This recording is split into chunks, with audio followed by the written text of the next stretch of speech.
Subscribe करें और bell दबाएं ताकि कोई खबर रह न जाए।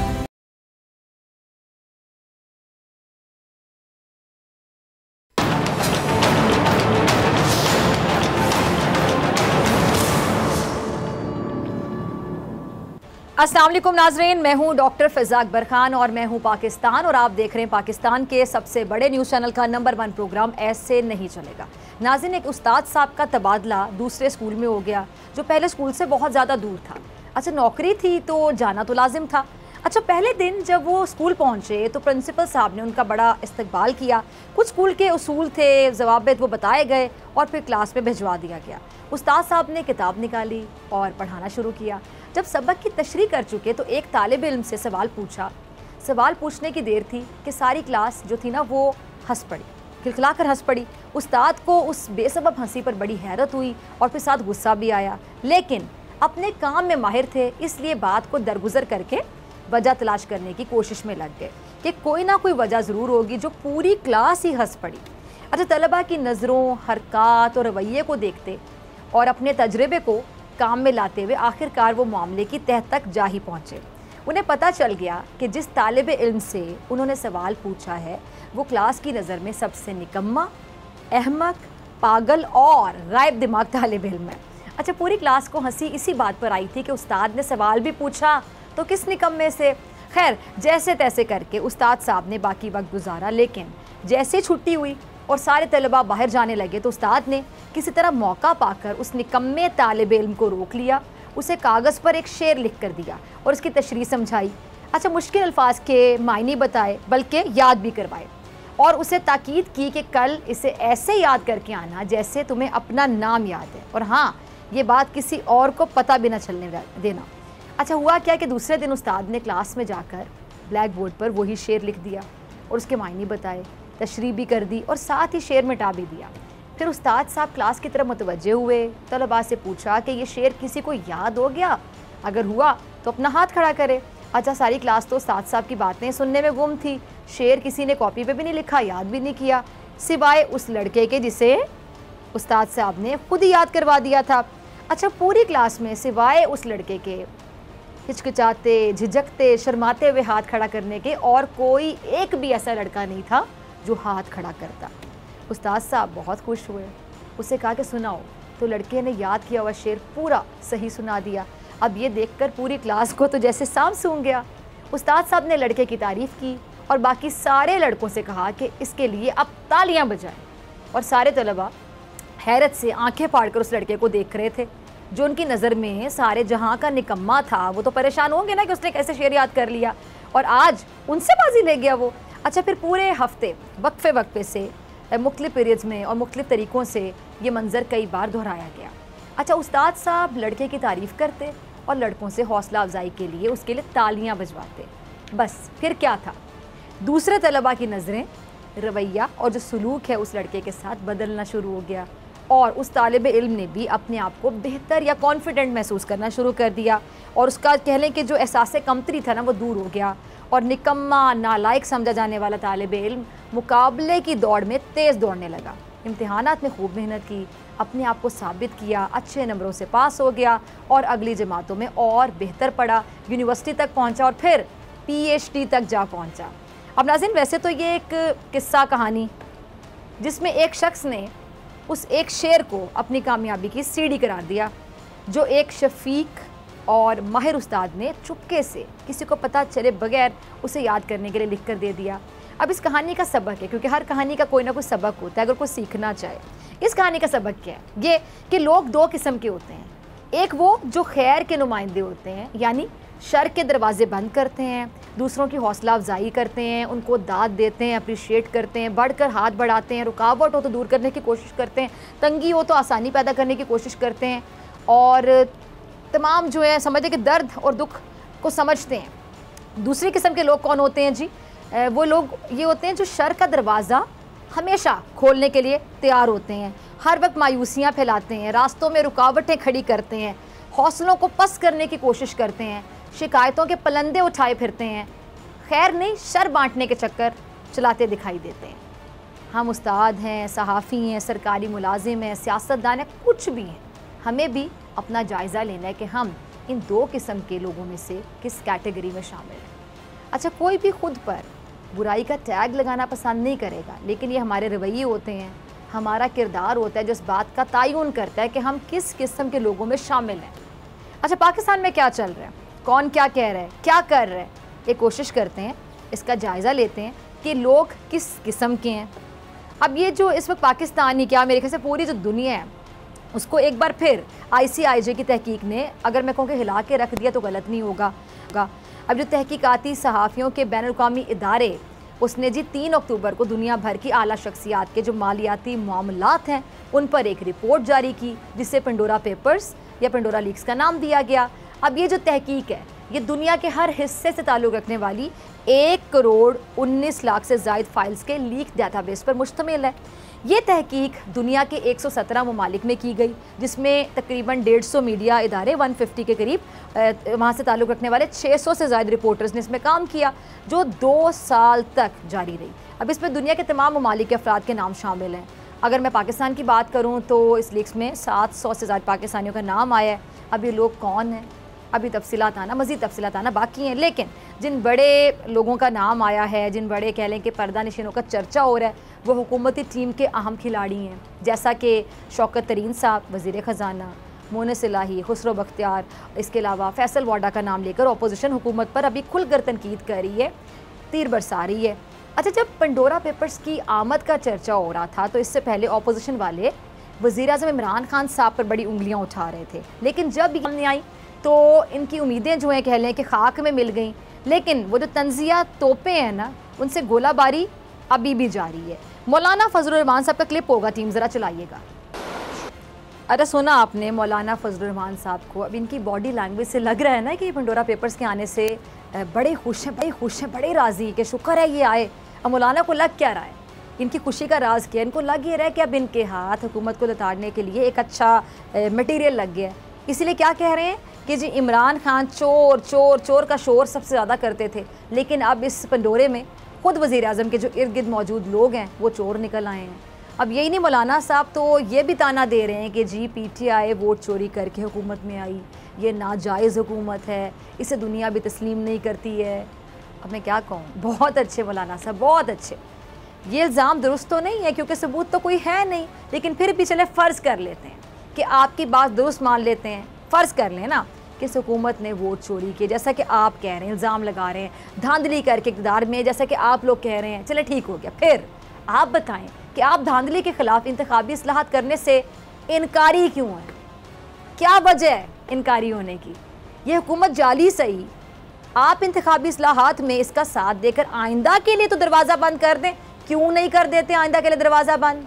लेकिन जैसा कि आपने कह दिया कि आप बिल्कुल नहीं करेंगे, ना करें, खेलते रहें। क्या ये ब्लेम गेम? लेकिन नुकसान किसका होगा आपने सोचा? नुकसान किसका होगा? इस मुल्क का, अवाम का, पाकिस्तान का, जमहूरियत का। ये आपको अंदाज़ा है? नहीं है, या अगर है भी तो आपको क्या? और दूसरा ये कि आप पेंडोरा पेपर्स के आने से बड़े खुश हैं कि इसमें जी काबीना के अरकान के नाम आ गए हैं, लेकिन वज़ीर-ए-आज़म तो पहले दिन से कहते आ रहे हैं कि जिन्होंने करप्शन की है वो उन्हें नहीं छोड़ेंगे, चाहे वो उनके अपने लोग हों या अपोजिशन वाले हों। ये सिर्फ सियासी बयान नहीं है, हकीकत है। एग्जाम्पल जहांगीर तरीन साहब की आपके सामने नहीं है, पसंदीदा तरीन, उनके साथ होने वाला सलूक क्या आप लोगों को नज़र नहीं आता है? और रही बात ये पेंडोरा पेपर्स की, तो इससे भी मेरे ख्याल से 2-2 हाथ करने का जो ऐलान है वो प्राइम मिनिस्टर ऑलरेडी कर चुके हैं। अच्छा, फवाद चौधरी का क्लिप होगा, टीम ज़रा चलाइएगा। अच्छा, सुना आपने वज़ीर-ए-आज़म इमरान खान साहब ने इस मामले पर एक आला सतह का तहकीकाती सेल बना दिया है जो ये पेंडोरा पेपर्स की तहकीकात करेगा और जिन पाकिस्तानियों के नाम आए हैं उनका खोज लगाएगा। और ये पता चलना चाहिए कि किसने ऑफशोर कंपनी डिक्लेयर कर रखी है और किसने टैक्स बचाने के लिए ऑफशोर कंपनियाँ बनाई हैं और किसने मनी लॉन्ड्रिंग के लिए इन ऑफशोर कंपनियों का इस्तेमाल किया। पाकिस्तानी अवाम जानना चाहते हैं और अपोजिशन तो जो ब्लेम गेम है उसमें पड़ गई है हमेशा की तरह। वरना दुनिया में जो पेंडोरा पेपर्स है ना, उसका चर्चा होने के बाद सबसे पहले इमरान खान साहब ने तहकीकात का ऐलान किया। जो दुनिया के दूसरे ममालिक हैं उनमें अब तक ये बहस चल रही है कि आया कि इंकशाफात सही हैं भी या नहीं है, दुरुस्त है भी या फिर नहीं है, इन पर तहकीकात बनती भी हैं या फिर होनी नहीं चाहिए। फिर ये तो बनता है ना कि क्रेडिट तो दें आप अपने प्राइम मिनिस्टर साहब को कि उन्होंने फौरी तौर पर तहकीकात का ऐलान कर दिया, लेकिन वो अपोजिशन ही क्या, जो हुकूमत की अच्छी बात को अच्छा कह दे। शाहिद खकान अब्बासी साहब भी कुछ कह रहे हैं, ज़रा इजहार ख्याल कर रहे हैं उनको भी ज़रा सुन लेते हैं। चलाइएगा क्लिप। जी आपने सुना अब्बासी साहब को। अब आपने देखा, आपने भी महसूस किया कि इनको पाकिस्तान का दुख नहीं है, इन्हें सिर्फ किसका दुख है, नवाज शरीफ साहब का, कि उन्हें पनामा पेपर्स में करप्शन साबित होने पर आखिर सज़ा दी तो दी क्यों। अब भी शाहिद खकान अब्बासी साहब ही नहीं बल्कि नून लीग के जो दूसरे रहनुमा हैं उनके खिलाफ करप्शन केसेस चल रहे हैं, जिसे ये लोग क्या कहते हैं, जी हमारे साथ तो ये सियासी इंतकाम है, सियासी इंतकाम लिया जा रहा है। क्यों? क्योंकि करप्शन केसेस पाकिस्तान के एहतसाब के इदारों की तरफ से बनाए गए हैं, इसलिए ये लोग उन पर उंगलियां उठाते हैं, उन्हें जाली केसेस करार देते हैं। लेकिन ICIJ की तरफ से सामने आने वाली ये जो लीक्स हैं इन्हें जाली नहीं लग रही, इसलिए अब इन लोगों के खिलाफ कार्रवाई का मुतालबा कर रहे हैं।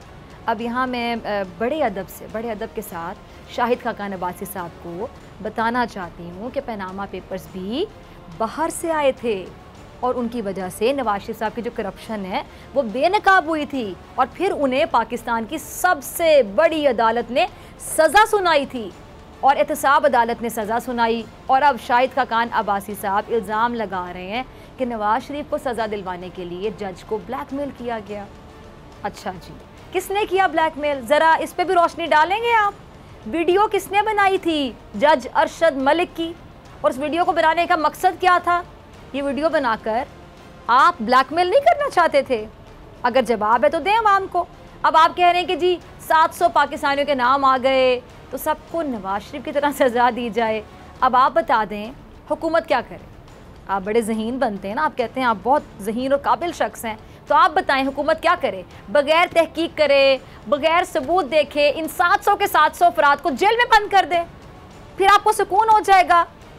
फिर भी नहीं होगा, बिल्कुल नहीं होगा। फिर आप पता क्या करेंगे? किसी और चीज़ की तलाश में बिज़ी हो जाएंगे, मसरूफ़ हो जाएंगे, कोई नई ब्लेम गेम शुरू कर देंगे, तो सुकून नहीं मिलने वाला। और ये आपकी पार्टी में भी आजकल जारी बात है बेसुकूनी चल रही है। आप हर मामले में नवाज शरीफ साहब को घसीट लाते हैं, तो जो नून लीग के अंदर मौजूद दूसरा ग्रुप शहबाज शरीफ साहब के बाकायदा दुखड़े रोता है। पेंडोरा पेपर्स पर हमजा शहबाज भी कुछ कह रहे हैं, ज़रा उनका क्लिप भी चलाइएगा। अच्छा, अब आपने सुना, जैसा कि मैंने कहा कि जी नून लीग में 2 ग्रुप हैं और दोनों के अपने अपने दुखड़े हैं। पहले शाहिद खकान अब्बासी साहब नवाज शरीफ साहब की बाकायदा क्या कर रहे थे? वकालत कर रहे थे।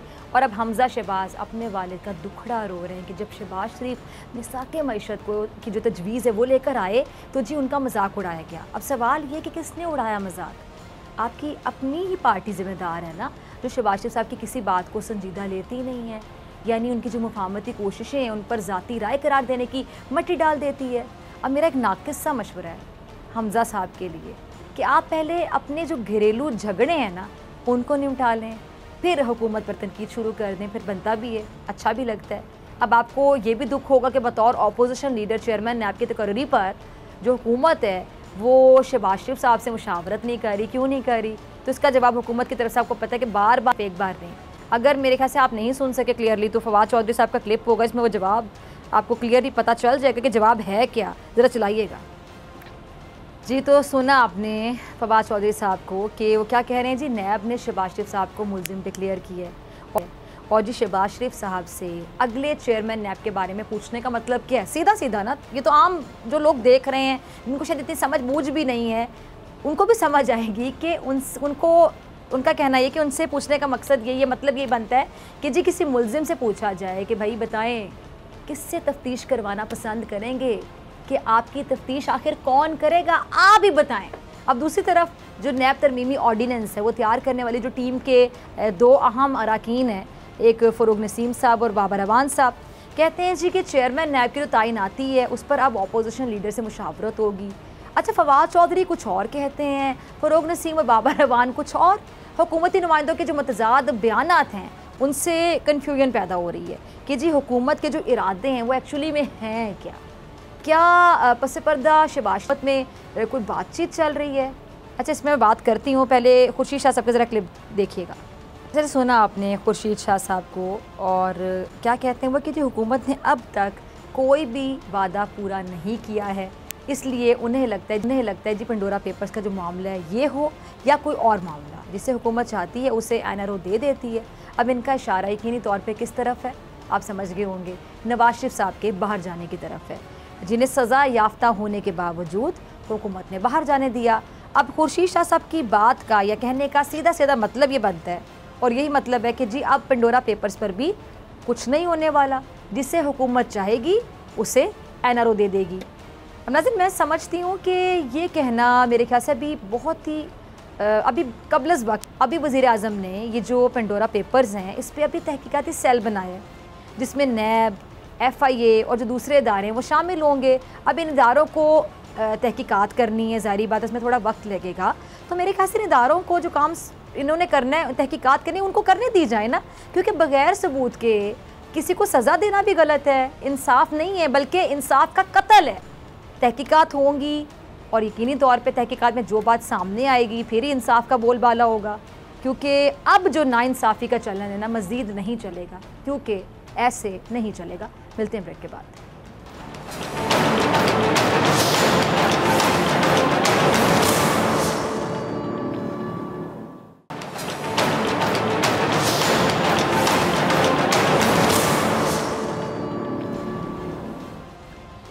वेलकम बैक नाजरीन। हुकूमत ने chairman NAB justice retired Javed Iqbal को तौसी देने का हतमी फैसला कर लिया। गुज़श्ता रोज़ होने वाली कमेटी इजलास में चेयरमैन नैब की तौसी से मुतालिक कानूनी निकात का तफसीली जायज़ा लिया गया और कई तरामीम भी पेश की गई हैं। अच्छा, ज़राए के मुताबिक तरामीम वज़ीर कानून फ़रूग नसीम और मुशीर पार्लिमानी अमूर बाबर आवान और शहजाद अकबर ने तैयार की हैं, और ज़राए का यह भी कहना है कि जी वज़ीर आज़म ने नैब ऑर्डीनेंस में तरमीम के मुसवदे की मंजूरी दे दी और समरी की जो सर्कुलेशन उसके ज़रिए काबीना से मंजूरी ली जाएगी और मुजव्वज़ा ऑर्डीनेंस में नए चेयरमैन की तैनाती तक जो मौजूदा चेयरमैन नैब हैं उनको बरकरार रखने की शिक शामिल है।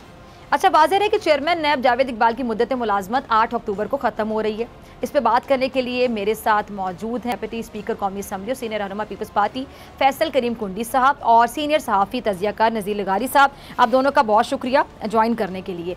अच्छा फैसल साहब, पीपल्स पार्टी के जो चेयरमैन हैं बिलावल साहब, उन्होंने कुछ दिन पहले ये बाकायदा कहा था कि जी चेयरमैन जो नैब उनकी मुद्दत मुलाजमत में गैर कानूनी तौसीक़ की सख्त मुखालफत करेंगी पीपल्स पार्टी, और उन्होंने मौजूदा जो चेयरमैन नैब है उन्हें बल्कि तारीख का मुतनाज़ तरीन चेयरमैन नैब भी करार दिया था।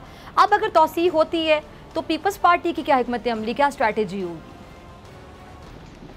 बिस्मिल्लाहिर्रहमानिर्रहीम। देखें, जैसे आपने कहा कि हुकूमत इस चेयरमैन नैब को तौसी देना चाहती है या रीअपॉइंट करना चाहते हैं, जो चीज़ में जो कि कानून में नहीं है, कानून के बरक्स से करेंगे, ऑर्डिनेंस के ज़रिए करेंगे। पाकिस्तान पीपल्स पार्टी जो है पहले दिन से जैसे कहा कि चेयरमैन बिलावल ने इसके मुतल्लिक स्टेटमेंट भी दी थी, हम अपना हर फोरम इस्तेमाल करेंगे, हम अदालत में भी जाएंगे, हम हर फोरम इस्तेमाल करेंगे कि क्या इस हुकूमत को इस पूरे पाकिस्तान में कोई और ऐसा शख्स नहीं मिल सकता, या तो फिर चेयरमैन नैब ने इनको NRO दिया हुआ है और कोई इनकी कमिटमेंट्स हुई हैं, और उस पर जो है जैसे हमारे मुख्तलिफ वज़रा अभी कहते हैं कि फ़लाँ लीडर जो है अपोजिशन का वो जो है वो गिरफ्तार हो जाएगा, वो इतने साल सज़ा हो जाएगा, तो इसी बेस पे शायद चेयरमैन नैब जो है उसको वो एक्सटेंशन देना चाहते हैं।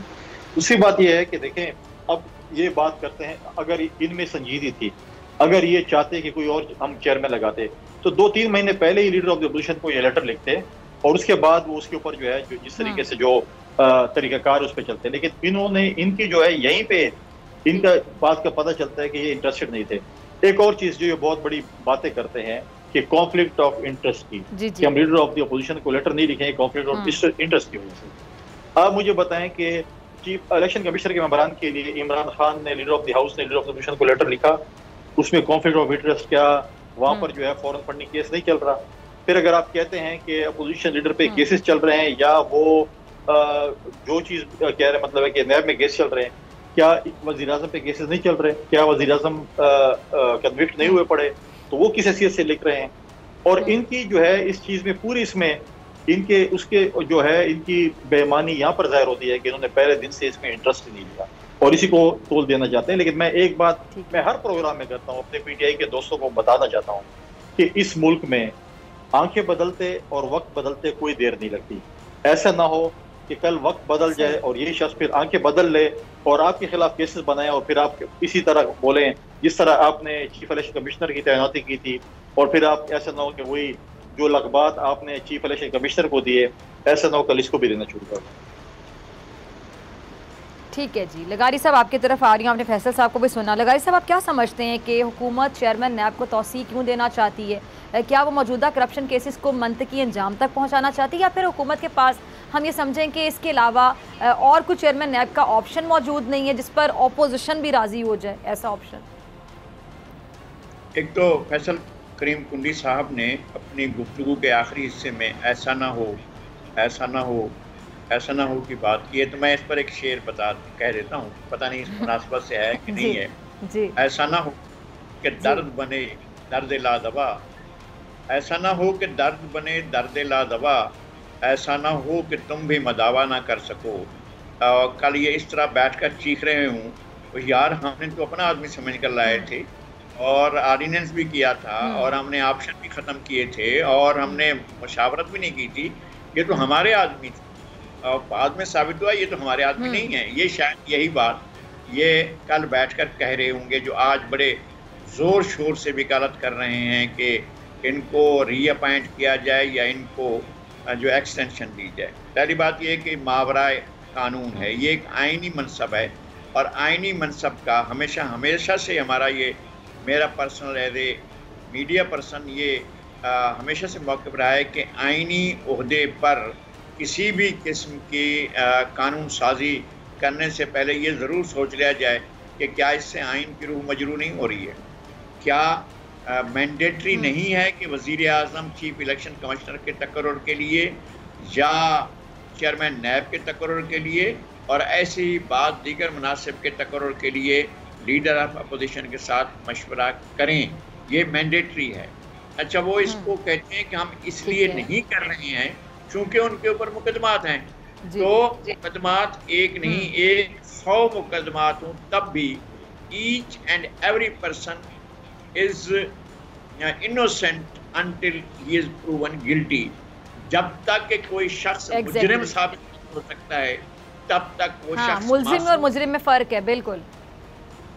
और अगर ये हुकूमत इस तरह करना चाहती है कि जनाब अगर मुकदमा होते ही अगर कोई शख्स मुजरिम बन जाता है और उनके साथ बात ही नहीं हो सकती है, आपका राब्ता ही नहीं हो सकता है, तो राब्ता तो आप पहले भी कर चुके हैं और उस राब्ते में तजवीज़ भी आपकी थी कि यही होने चाहिए जनाब सिकंदर सुल्तान साहब। तो अब आप सिकंदर सुल्तान साहब का नाम ले लेकर चीखे मारते हैं और उनके बारे में बहुत ही थर्ड क्लास किस्म की जो बातें हैं वो की जाती हैं और उनके बारे में ऐसे ऐसे अल्फाज इस्तेमाल किए जाते हैं, ऐसी ऐसी बातें इस्तेमाल की जाती हैं जो एक आइनी मनसबदार के, आइनी ओहदा रखने वाले के शान के मुताबिक नहीं है।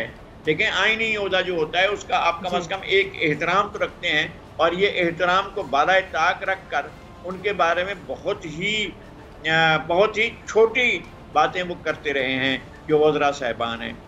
मैं ये समझता हूँ कि ये तरीक़ाकार इनके अपने गले पड़ेगा और पहली बात जो है कि स्ट्राइक डाउन हो जाएगा। इन्होंने इधर अपॉइंटमेंट के लिए फ़ैसला किया, ऑर्डिनेंस जारी किया और वो ऑर्डिनेंस जैसे आपको याद होगा कि ये खुफिया राय शुमारी को चैलेंज करने गए थे सुप्रीम कोर्ट में और सुप्रीम कोर्ट का फैसला आ गया था कि आइन के अंदर इस तरह की आप तरमीम नहीं कर सकते हैं, या आइन के अंदर तरमीम होना तो बिल्कुल आइन के इदारे का मसला है, लेकिन आप आइन की रूह के ख़िलाफ़ काम नहीं करते हैं।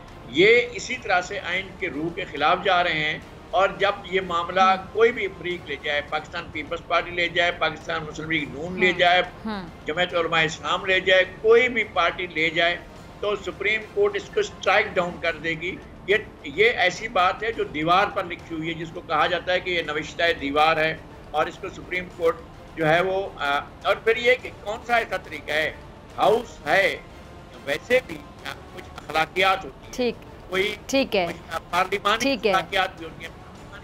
पार्लिमानी अखलाकियात ये कहती है कि 14 दिन असम्बली के हाउस इन होने से और उससे पहले या उसके बाद आप इस तरह का ऑर्डिनेंस भी जारी नहीं कर सकते। ये रिवायात रही हैं पाकिस्तान में, हमने देखा है। और अभी तो हाउस इन था, अभी हाउस चल रहा था, आप ये कैसे करने जा रहे हैं कि और लगारी साहब एक चीज वक्त भी होती है, वक्त की कमी है, और मैं चाह रही हूँ कि एक और सवाल मेरे जहन में, आप दोनों से मैं इसका जवाब चाहूंगी, आप लोगों की मौजूदगी का फायदा उठाते हुए। पहले फैसल साहब आपसे ही सवाल, और फिर ये सवाल लेकर मैं लगारी साहब आपकी तरफ भी आऊंगी। फवाद चौधरी साहब ये कहते हैं कि जी हिज़्ब इख्तिलाफ को अपोजिशन लीडर तब्दील करना चाहिए ताकि हम मुशावरत कर सकें, क्योंकि शहबाज शरीफ साहब खुद नैब के मुल्जिम है, इसलिए शहबाज शरीफ से मुशावरत नहीं होगी। तो क्या पीपल्स पार्टी हुकूमत की इस बात से मुत्तफिक है? क्या अपोजिशन जमातों को वाकई कोई नया अपोजिशन लीडर लाना चाहिए? और अभी लगारी साहब भी इसी बारे में बात कर रहे थे कि चाहे अभी वो मुल्जिम है, मुजरिम तो कोई है ही नहीं, तो बात करना तो ज़रूरी है, उनसे बात किए बगैर आगे बात नहीं जा सकती है। लेकिन इस हवाले से पीपल्स पार्टी की क्या राय है? देखिए, हमारे जो इंफॉर्मेशन मिनिस्टर साहब हैं वो हमेशा गैर संजीदा गुफ्तगू करते हैं। दूसरी बात यह है कि मैंने जो आपने बात की फवाद चौधरी साहब की कि leader of the opposition change करें, हम तो उनको बोलेंगे कि leader of the house change करें, क्योंकि अब तो जो बात हुई है कि मुल्जिम से मुजरिम तक, अब मैं उस केस में नहीं जाना चाहता, लेकिन इमरान खान कन्विक्टेड हैं, तो आप अपने लीडर ऑफ द हाउस को तो नहीं समझा रहे कि आपको leader of the house change करना चाहिए जो कि कन्विक्टेड हैं। अभी तक तो बाकी जो अपोजिशन लीडरान हैं वो तो कन्विक्टेड नहीं है, और आप कैसी बातें कर रहे हैं? पहले तो अपने लीडर के पहले कागजात देख लें कि वो कन्विक्टेड हुए पड़े हैं, और आप कह रहे हैं कि हम leader of the house change नहीं कर सकते। तो ये गैर संजीदा लोग हैं, इनका कोई पता नहीं है कि कल वो प्रेस कॉन्फ्रेंस कर रहे होंगे और इसी पीटीआई के खिलाफ कर रहे होंगे, क्योंकि ये हमारे साथ भी थे, मुशर्रफ साहब के साथ भी थे, किन लोगों के साथ थे, और ये बोलेंगे कि जी हमने तो बड़ा समझाया था इमरान खान को, वो नहीं समझा, और ये है वो है। और ऐसे लोग जो कि आज इनके साथ जो 80% काबीना है वो ऐसे ही लोग हैं जो कि डेपुटेशनिस्ट हैं, जो कि माजी में मुख्तलिफ पोलिटिकल पार्टीज के साथ रहे हैं, आज इनके साथ हैं। आप मुझे बताएं, कल फारूक नसीम साहब जो थे वो एक आमिर के साथ थे और उनको बता रहे थे कि आप ये कानून लेके आएँ, आपकी जो आमरीत है, आपका जो हुक्मरानी है वो और मजबूत होगी। आज वो आके जमहूरियत के चैंपियन बन रहे हैं, जमहूरी लोगों को बता रहे हैं कि आप जमहूरियत कैसे फलेगी फूलेगी। तो ऐसी चीजें नहीं हो सकती। यहाँ पर भी वो वही चीज कर रहे हैं जो कि आमिर के साथ कर रहे थे, ऑर्डिनेंस पे ऑर्डिनेंस लाना चाहते हैं, ऑर्डिनेंस पे ऑर्डिनेंस लाते हैं। ये तो डरते हैं पार्लियामेंट से, ये आवाम से आने से डरते हैं। अब जैसे ईवीएम मशीन लेके आना चाहते हैं, पहले ये लोग एक मशीन के जरिए आए हैं, अब दूसरी मशीन के जरिए आने की नाकाम कोशिश कर रहे हैं। आवाम में जा नहीं सकते हैं, मशीनों की पैदावार है, मशीन से आए हैं, अब मशीनों के जरिए ये इलेक्शन जीतना चाहते हैं, जो कि इंशाल्लाह इनका ये ख्वाब पूरा नहीं होगा। आवाम में जाएंगे, जिस तरीके से महंगाई और बेरोजगारी हो रही है, जिस तरीके से लोग जो है इस वक्त रुल रहे हैं, ये जब आवाम में वोट मांगने जाएंगे, अब तक जो इनको पता चल जाएगा कि वोट कैसे मिलते हैं। सही सही। अच्छा लगारी साहब, आपसे भी मैं इसी पे कमेंट चाहूंगी फवाद चौधरी साहब की बात पर। देखिए, फवाद चौधरी साहब ने जो बात की है, इस पर तो पार्लियामेंट का कोई भी मेंबर और सूबाई असम्बलियों का कोई भी मेंबर और सेनेट का कोई भी मेंबर क्वालिफाई नहीं कर सकेगा कि किसी न किसी के खिलाफ कोई ना कोई मुकदमा, कोई ना कोई चीज़ मौजूद है। वज़ीर आज़म के खिलाफ मौजूद है तो वज़ीर आज़म नहीं रह सकते, क्योंकि उनके खिलाफ अगर कोई जुर्म साबित हो या ना हो, लेकिन उनके ऊपर इल्ज़ामात हैं भाई, उनके खिलाफ तहकीकात हैं, उनके खिलाफ क्या मालन जब्बा का फैसला हो गया, क्या जो है वो हेलीकॉप्टर केस का फैसला हो गया, क्या जो है वो अपना BRT का फैसला हो गया। तो वज़ीर आज़म ने इफ्तिताह करते हुए BRT के बारे में कहा था कि परवेज़ खटक साहब की ये तजवीज़ थी, मैं खिलाफ था, लेकिन अब तो मैं समझता हूँ कि ये तो ज़बरदस्त प्रोजेक्ट था। अच्छा, ज़बरदस्त प्रोजेक्ट में अगर घपले अगर वो संगीन के घपले तो उनकी तहकीकात नहीं होगी। अगर ये चेयरमैन नैब जो हैं, अगर ये गैर जानिबदार होते तो इन्होंने तो खुद कहा था कि भाई मैं अगर उस तरफ हाथ उठाऊंगा तो हुकूमत गिर जाएगी, और मैं नहीं चाहता हूँ। क्या किसी इदारे के सरबराह की ये जिम्मेदारी होती है कि वो हुकूमत को गिरने से बचाए या हुकूमत को गिराने की तरफ तवज्जो दे? मैं तो कहता हूँ वो तरीके का मान गया था अपना हमारे जनाब मुफ्ती साहब जब डिप्टी स्पीकर थे, और जब हमीदा मिर्जा स्पीकर थी, जब वज़ीर आज़म को जो है बर्खास्त से अदालत को 20-22-25 सेकंड की सजा दी गई थी, तो उस वक्त जब वज़ीरत उज़्मा से नाहद किया गया था, मैं उस वक्त उसी रोज़ मैंने लाइव कहा था कि पार्लियामेंट का इजलास जो है वो कहीं भी बुलाया जाए, लेकिन पार्लियामेंट दोबारा इजलास बुलाए और आज ही के दिन बुलाए और अपना वज़ीर आज़म को एतमाद का वोट दे और कहे कि हमारे वज़ीर आज़म ये हैं, नहीं हटाया जा सकता है इस तरह के तरीक़ों से। अगर ये एक नया फार्मूला आ जाता है कि पहले 58(2) था, उसके ज़रिए हटा दिया जाता था, फिर उसके बाद कोई और तरीका था, उससे हटाया जाता था, अब ये तरीका है कि एक अदालती फैसला आ जाए उसके जरिए हटा दें। वज़ीर आज़म को हटाने के लिए तरीक़ाकार आइन में मौजूद है। ये वज़ीर आज़म जो हैं, अगर ये क्राइटेरिया है जो जनाब फवाद चौधरी मुकर्रर कर रहे हैं, तो फिर तो वज़ीर आज़म नहीं रहते हैं वज़ीर आज़म। उसी वक्त उनको चले जाना चाहिए।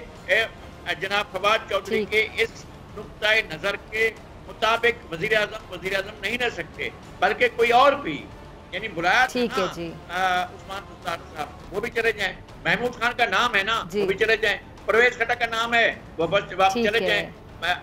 किसका नाम है मुख्तलिफ मुकदमात में मुख्तलिफ। ठीक है, यानी ठीक है कि ऑपोजिशन से मुशावरत बहुत ज़रूरी है, उसके बगैर काम नहीं चलेगा। दोनों मेहमानों का बहुत शुक्रिया।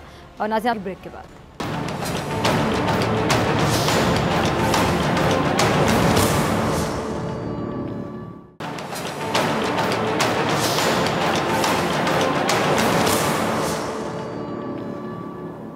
वेलकम बैक नाजरीन। आज नेशनल लाइसेंसिंग इम्तिहानात के खिलाफ डॉक्टरों की जानिब से एहतजाज के दौरान वफाकी दारुल हुकूमत मैदान जंग बन गया। अच्छा, जब मुल्क के मुख्तलिफ हिस्सों से आए जो डॉक्टर्स हैं, उन्होंने नेशनल लाइसेंसिंग इम्तिहानात के खिलाफ इस्लामाबाद के G9 मरकज़ पर एहतजाज किया। और आपको पता होगा वहाँ पे PMC के दफ्तर के बाहर ये एहतजाज किया गया था। अच्छा, उन्होंने जो NLE इम्तिहान है और PMC के सदर के खिलाफ शदीद नारेबाजी भी की। और उनका मजीद ये कहना था कि जी MBBS करने के बाद जो NLE का इम्तिहान है वो बहुत बड़ा जुल्म है, लिहाजा हुकूमत ये फैसला वापस ले ले। एहतजाज के दौरान मुजाहिरीन जो हैं वो PMC की इमारत के अहाते में भी दाखिल हुए और इमारत पर पथराव भी शुरू कर दिया। और पुलिस ने मुजाहिरीन को रोकने की बड़ी कोशिश भी की। और इस दौरान जो यंग डॉक्टर्स हैं और पुलिस है, उनके दरमियान हाथापाई हुई। पुलिस ने मुजाहिरीन को मुंतशिर करने के लिए आंसू गैस की शेलिंग भी की और लाठी चार्ज भी कर दिया। अच्छा, इस पर पूरी सिचुएशन पे बात करने के लिए मेरे साथ मौजूद मेहमान यंग डॉक्टर्स एसोसिएशन पंजाब के सदर डॉक्टर मुदस्सिर नवाज अशरफी साहब। बहुत शुक्रिया डॉक्टर साहब ज्वाइन करने के लिए, वक्त देने के लिए। सबसे पहले मैं यही जानना चाहूँगी कि आप लोगों के मुतालिबात ऐसे कौन से हैं जिनसे आप लोग किसी सूरत भी पीछे नहीं हटेंगे? बिस्मिल्लाहिर्रहमानिर्रहीम जी, बहुत शुक्रिया। हमारा सिर्फ एक ही मुतालबा है और वो ये है कि जो NLE का मेकनिज़म है ना, वो हमें किसी भी सूरत काबिल कबूल नहीं है। मैं मेकनिज़म की बात कर रहा हूँ, एग्ज़ाम की बात नहीं कर रहा। अब देखिए, हमारे पे एक बात थोपी जाती है कि डॉक्टर्स एग्ज़ाम से शायद भाग रहे हैं, लेकिन अगर आप किसी भी डॉक्टर की लाइफ को अगर आप देखें तो वो जब से वो पैदा होता है तब से लेकर प्रोफेसर और रिटायरमेंट तक वो कोई ना कोई एग्ज़ाम देता ही रहता है। वो बाय चॉइस दे या बाय डिफ़ॉल्ट दे या उसको उस पर एग्ज़ाम लागू किया जाए, लेकिन उसको एग्ज़ाम से कोई टेंशन नहीं है। हमें मैकेनिज़्म से टेंशन है। अगर ये UK USA मॉडल लाना चाह रहे हैं, जिस तरह बाहर के ममालिक में होता है कि वो एंट्रेंस एग्ज़ाम रखते हैं, लेकिन वो एंट्रेंस एग्ज़ाम आगे ट्रेनिंग और रेजिडेंसी के लिए होता है कि आप एग्ज़ाम दो, उसके बाद आपको रेजिडेंसी मिल जाएगी। यहाँ पे टोटली उल्टी गंगा बह रही है। ये कहते हैं जी कि हमने आप इनकी बनाई हुई यूनिवर्सिटीज़ से, इनके बनाए हुए इदारों से, इनका बनाया हुआ सिलेबस, इनके बनाए हुए एग्ज़ाम वो बच्चे हर साल पास करते हैं, उनको एनालाइज़ किया जाता है। अगर कोई बच्चा वो पास नहीं कर पाता तो उसको डिटेन कर दिया जाता है, या वो सप्लीमेंट्री में दोबारा एग्ज़ाम देता है। वो क्लियर जब तक नहीं करता वो आगे नहीं आ जाता। जब बच्चे ने 5 साल एग्ज़ाम दे लिया है, अब ये बाउंड है बाय एफिडेविट कि इन्होंने उसको हाउस जॉब देनी है। अब चूँकि इनके पास हॉस्पिटल्स नहीं है, इनके पास पॉलिसीज़ नहीं है, इनके पास शायद बजट नहीं है या काम करने वाले लोग नहीं हैं, तो बहुत ज़्यादा तादाद में डॉक्टर्स बेरोज़गार होते जा रहे हैं कि वो डॉक्टर बन भी गए हैं लेकिन उनको जॉब नहीं दी जा रही। उसके लिए ये ओछा हथकंडा इन्होंने इस्तेमाल किया, जी ये NLE एग्ज़ाम पास करेंगे तो फिर हम इनको जॉब देंगे, वरना इनको जॉब नहीं देंगे। हमने पहले ये चेक करना है कि ये कैसे डॉक्टर बने हैं। तो भैया आपने चेक करना है तो आप जो यूनिवर्सिटी जो एग्ज़ाम ले रही है आप उसका मेयार चेक करें कि वो ख़राब है तो आप उसको देखें। इसमें डॉक्टर का क्या कसूर है, इसमें मेडिकल स्टूडेंट का क्या कसूर है? क्या हमने कभी इनको कहा है कि आप जो फर्स्ट ईयर में एग्ज़ाम ले रहे हैं वो ना लें, सेकेंड ईयर में एग्ज़ाम ले रहे हैं ना लें, जो 5 साल एग्ज़ाम ले रहे हैं वो ना लें? हाँ, अगर आप वो एग्जाम्प्ट करते हैं फिर खाली NLE ले लें। अगर NLE लेना है दूसरे ममालिक की खातिर तो फिर बाकी तमाम दुनिया में जिस तरह होता है कि NLE लेने के बाद उनको रेजिडेंसी मिलती है, उनको जॉब मिलती है, यहाँ पे ये काम नहीं है। ये कहते हैं सिर्फ हम चेक करेंगे आपने 5 साल ठीक पढ़ा है कि नहीं पढ़ा। अगर आपने रेजिडेंसी लेनी है तो उसके लिए एक और एग्ज़ाम दें, तो ये तो हमें किसी सूरत काबिल कबूल नहीं है। ठीक है। अच्छा, डॉक्टर मुदस्सिर, फवाद चौधरी साहब ने कहा है वफाकी हुकूमत का जो मौक़िफ़ है वो ज़रा सुनने के बाद ज़रा आप ये चलाइएगा क्लिप फवाद चौधरी साहब। जी फवाद को आपने सुना, अब ये वफाकी हुकूमत का मौक़िफ़ है जो आपने सुना है, डॉक्टर साहब क्या कहेंगे इस पर? अब देखें, इनके मौक़िफ़ सुन के ना मुझे सिर्फ अफसोस ही हो रहा है कि इनको पता ही नहीं है ये क्या बात कर रहे हैं। जी एग्ज़ाम नहीं देना, इनको ये बात बताने की ज़रूरत है कि जब 5 साल बंदा डॉक्टर एग्ज़ाम दे के पास हो जाता है ना, तो वो डॉक्टर बन जाता है। ये आगे NLE दे रहे हैं जॉब देने के लिए, ये डॉक्टर बनने के लिए नहीं है। डॉक्टर बनने के लिए आपने अपनी यूनिवर्सिटी से 5 साल एग्ज़ाम ले लिए हैं। आपको लगता है कि अगर आपने चेक करना है मेरी वही पुरानी बात, तो फिर अपनी यूनिवर्सिटीज़ को चेक करें कि ये क्यों ख़राब डॉक्टर्स पैदा कर रही हैं। अगर आपके मुताबिक ये ख़राब डॉक्टर्स पैदा हो रहे हैं तो अब जो है ना, ये आपके तलीमी निज़ाम पे भी फिर सवालिया निशान है। हमें कोई एतराज़ नहीं है, हम तो कह रहे हैं NLE ले लें, लेकिन NLE लें फिर उसके साथ हमें रेजिडेंसी भी दें, हमें जॉब भी दें। या आपको लगता है कि नहीं हम चलें, हम एक पॉइंट और मैं कहता हूँ कि आपको लगता है कि हमारे पास सीट्स नहीं है, हॉस्पिटल नहीं है, हम जॉब नहीं दे सकते, लेकिन हमने NLE लेना है, तो आप फाइनल ईयर का एग्ज़ाम लेते हैं, उसके साथ NLE ले लें, हमें तो कोई मसला नहीं है, हमें एग्ज़ाम देने से मसला नहीं है। लेकिन आप ये जो साजिश कर रहे हैं कि एग्ज़ाम का नारा लगा के ये नैरेटिव बिल्ड करना चाह रहे हैं कि डॉक्टर्स जो है वो एग्ज़ाम नहीं देना चाहते, और उसके पीछे आप अपनी कोताहियाँ, अपनी खामियाँ, अपनी पॉलिसियाँ छुपा रहे हैं। आप मुझे बताएं कितने इन्होंने हॉस्पिटल्स नए बनाए हैं? क्यों आए रोज़ जब भी आप हॉस्पिटल में कोई प्रोटेस्ट होती है तो आपके मीडिया के दोस्त कहते हैं कि जी दूर दराज से मरीज़ आए और उनको इलाज नहीं मिला। उनको दूर दराज से क्यों आना पड़ा? कि उनके इलाकों में अस्पताल नहीं है, उनके इलाकों में दवाइयाँ नहीं हैं, उनके इलाकों में डॉक्टर्स नहीं है, तो क्या वो भी हमने करना है? तो ये सिर्फ ना बस एवं ही जो है ना, वो फवाद चौधरी साहब की बात सुन के मुझे बड़ा अफसोस हो रहा है कि आप अगर इनसे पूछ लेना कि NLE है क्या, तो मैं आपको चैलेंज दे रहा हूँ, इनको यही नहीं पता होना कि NLE है क्या। बस इन्होंने एक नैरेटिव बिल्ड किया हुआ है कि ये एग्ज़ाम नहीं देना चाहते। आप मुझे बताएं कि हम लोग तो, अगर मैं स्पेशलाइजेशन कर रहा हूँ, हम लोग जब स्पेशलाइजेशन कर रहे होते हैं ना, तो उसके साथ साथ हम अपनी CV और अपना नॉलेज अपग्रेड करने के लिए वैसे ही बाकी दूसरे ममालिक के एग्ज़ाम दे रहे होते हैं। आपने सुना होगा डॉक्टर्स प्लैब दे रहे हैं, आपने सुना होगा डॉक्टर्स USMLE दे रहे हैं, आपने सुना होगा डबल स्पेशलाइजेशन कर रहे हैं। ये सारी चीज़ें वाया एग्ज़ाम ही आती हैं। हमें तो एग्ज़ाम की आदत है, हम 6 महीने अगर खाली बैठे तो हम वैसे कोई एग्ज़ाम देना शुरू कर देते हैं कि हमें पढ़ने की आदत है। हमें एग्ज़ाम से कोई मसला नहीं है, हमें मैकेनिज्म से मसला है कि आप अपनी खामियों को कम से कम हमारे ऊपर तो ना डालें। हाँ जी बिल्कुल। अच्छा जी, डॉक्टर साहब आगे चलते हैं। अब शहबाज गिल साहब ने क्या कहा है, जरा ये आज भी जब हम इधर, वो कह रहे हैं कि जी जो एहतजाज है, जी आप अपनी बात कंप्लीट करें।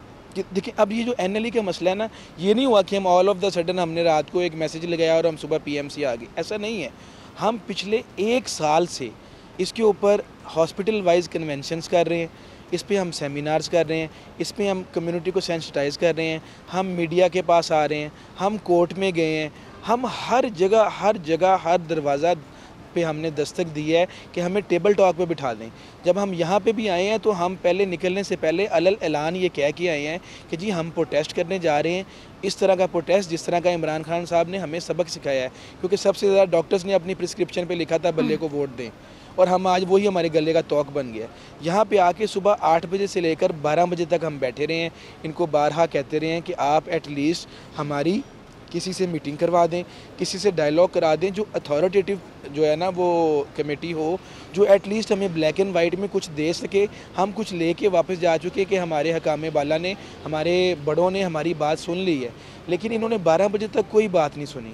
फिर इन्होंने हमें ट्रैप किया है। इनका ये प्लान था कि इनको डंडे मारो ताकि ये कल को मीडिया के सामने ना आ जाएं, ये हमारे राज अफशा ना कर दें कि ये तो सारी पॉलिसीज़ हैं, ये सारी कुताही, ये सारी नाकामी तो गवर्नमेंट की है। तो ये तो बच्चों को, डॉक्टर्स को बलि का बकरा बना रहे हैं। शहबाज गिल साहब कह रहे हैं, जरा सुनिएगा डॉक्टर मुदस्सिर। शहबाज गिल साहब ने कहा है कि जो एहतजाज करना है वो मेडिकल स्टूडेंट्स का हक है, लेकिन बिल्डिंग्स के अंदर ज़बरदस्ती दाखिल हो जाना, मारपीट करना, अपने हकूक़ के लिए कानून को हाथ में लेना, पुलिस पर पथराव करना, डंडे मारना, ये एहतजाज का तरीका वो कह रहे हैं कि बिल्कुल जायज़ नहीं है, बड़ा गलत तरीका है। क्या कॉमेंट है आपका? 8 बजे से लेकर 12 बजे तक अल्हम्दुलिल्लाह तमाम मीडिया यहाँ पे मौजूद था। आपने फुटेजेस भी बनाई, आपने कवरेज भी दी। आप अपनी फुटेजेस निकाल के देख लेंगे ना तो आपको शहबाज गिल के जो है ना वो सवाल का जवाब मिल जाएगा कि डंडे किसके पास थे। हम लोग 8 से 12 बजे 4 घंटे यहाँ बैठे रहे हैं। अगर हमने डंडे ही यूज़ करने होते तो हम उस वक्त ना करते। यानी आप कह रहे हैं शहबाज गिल साहब झूठ बोल रहे हैं, आप यानी बाज़े ये कहना चाह रहे हैं कि शहबाज गिल साहब झूठ बोल रहे हैं, ऐसा कुछ नहीं किया आप लोगों ने। बिल्कुल। आप जब हम अंदर गए हैं ना, इन्होंने कहा जी हमें आपकी ना मुलाकात करवाते हैं आधे घंटे के अंदर। हमने कहा ठीक है, आप हमारी कमेटी को, मुज़ाकराती कमेटी के हमने नाम भी दिए, इनको अंदर बुला लें और मीनवाइल हमें पीएमसी के सहन में बैठने दें। अब यहाँ पे आपने जो मीडिया की कवरेज फुटेज है ना, वो निकाल के देखनी है। हम लोग यहाँ से अंदर गए हैं, अंदर जब 15-20 लोग चले गए हैं, इन्होंने यकदम पुलिस को ऑर्डर किया कि इन पे लाठीचार्ज कर दो। हमारे पैटर्न चीफ डॉक्टर सलमान नसीब चौधरी वो वहाँ पे मौजूद थे, उनके सर पे इन्होंने डंडे मारे हैं, लाठीचार्ज। जब देखा है ना कि अंदर सिर्फ 15-20 लोग गए हैं और उनको इन्होंने लाठीचार्ज शुरू कर दिया, तो बाहर से इन्होंने ताला लगा दिया गेट पे। अब उन लोगों को रेस्क्यू करने के लिए हमें अंदर जाना पड़ा, ठीक है। इन्होंने डंडे मार के हमें भगा दिया। हम डिस्पर्स हो गए क्योंकि हमारा प्लान ही एजिटेशन का नहीं था, हमारा प्लान ही सरकारी इमला को नुकसान पहुंचाने का नहीं था। क्या अगर डॉक्टर्स ने पत्थर मारे होते तो पीएमसी की सामने दीवार तो सारी शीशों की बनी है, क्या किसी दीवार पे शीशा नहीं लगा? क्या इन्होंने शीशे लोहे के लगाए हुए कि पत्थर भी लगे और शीशे नहीं टूटे? हम सामने पार्किंग एरिया वहाँ पे चले गए, इनको लगा ये तो हमारा ड्रामा सारा नाकाम हो गया है। इन्होंने पुलिस वालों को हमारे पीछे फिर दोबारा भेजा। इन्होंने पहले वहाँ पे जो पार्किंग एरिया था वहाँ पे आंसू गैस शेल्स फेंके। अब जब बच्चे कफ करना शुरू हो गए, सांस उखड़ना शुरू हो गया, वहाँ पे गिरना शुरू हो गए, इन्होंने फिर उधर वापस भेज दिया। आपके इवन मीडिया के लोगों को भी वहाँ पे इन्होंने मारा है, ये समझते हुए कि ये डॉक्टर्स हैं, ठीक है। फिर वहाँ से 8-10 पुलिस वाले एक 2 डॉक्टर्स को उठा के, ये भी आपकी फुटेजेस में, हर बात फुटेजेस बार बार इसलिए कह रहा हूँ। फिर ये पीएमसी के अंदर लेके गए हैं, वहाँ पे कैमरा नहीं था कैंटीन में, ठीक है। उसके बाद बेहोश डॉक्टरों को। ठीक है, बहुत शुक्रिया डॉक्टर मुदस्सिर आपके वक्त के लिए। वरना मैं को मजीद भी सुनती। इसी के साथ डॉक्टर फ़ैज़ा अकबर खान को दीजिए इजाज़त। आपसे मुलाकात होगी इंशाल्लाह कल सेम टाइम सेम चैनल। अगर ज़िंदगी ने वफ़ा की, दुआओं में याद रखिएगा, अपना बहुत ख्याल रखिएगा। अल्लाह ने